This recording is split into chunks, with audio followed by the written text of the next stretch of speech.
Sobre a lei dos caminhoneiros e a ADI 5322 do STF, a Gleise perguntou: então, se eu fizer, por exemplo, 8 horas de descanso, tenho direito a receber as outras 3 horas como horas extras? Ou não posso, em hipótese alguma, fazer menos de 11 horas de descanso? Esse tema dos caminhoneiros tem rendido várias perguntas, hein?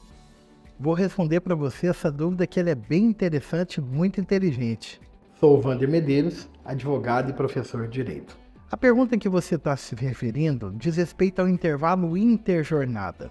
É aquele intervalo que diz que entre uma largada do serviço e a pegada no dia seguinte, o trabalhador tem que ter no mínimo 11 horas de descanso. No caso, o que a ADI fez, porque antes a lei estava permitindo que fosse fracionado esse descanso. Ou seja, que o descanso coincidisse com os horários que o trabalhador descarregasse o caminhão, pudesse descansar. E agora não, com a decisão do STF que declarou a inconstitucionalidade desse pedido, dessa autorização do fracionamento do intervalo interjornada.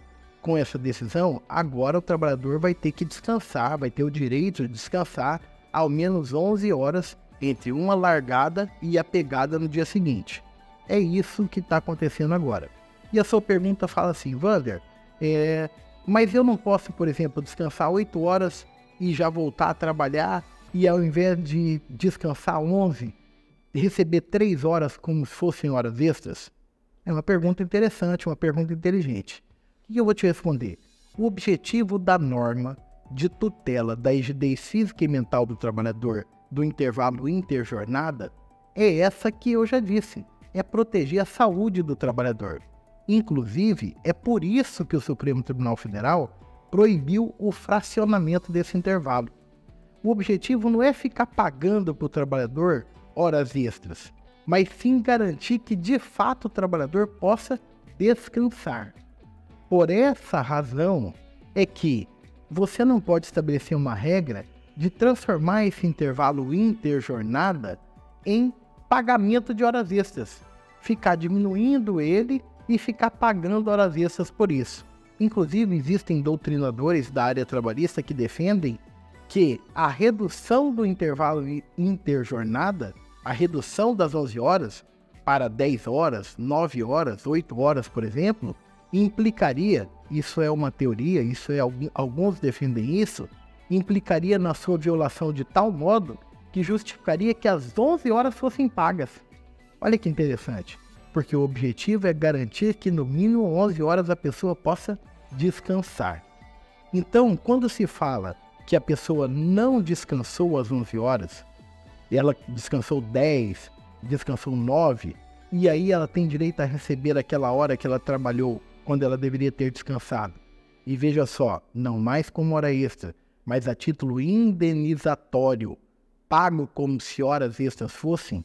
E qual a diferença, Wander? Eu falo para você em outro vídeo, mas já te adiantando, a grande diferença é que não tem natureza jurídica salarial, não repercute sobre outras verbas, mas isso deve ser feito quando não tiver outra forma que não seja assegurando para o trabalhador o descanso.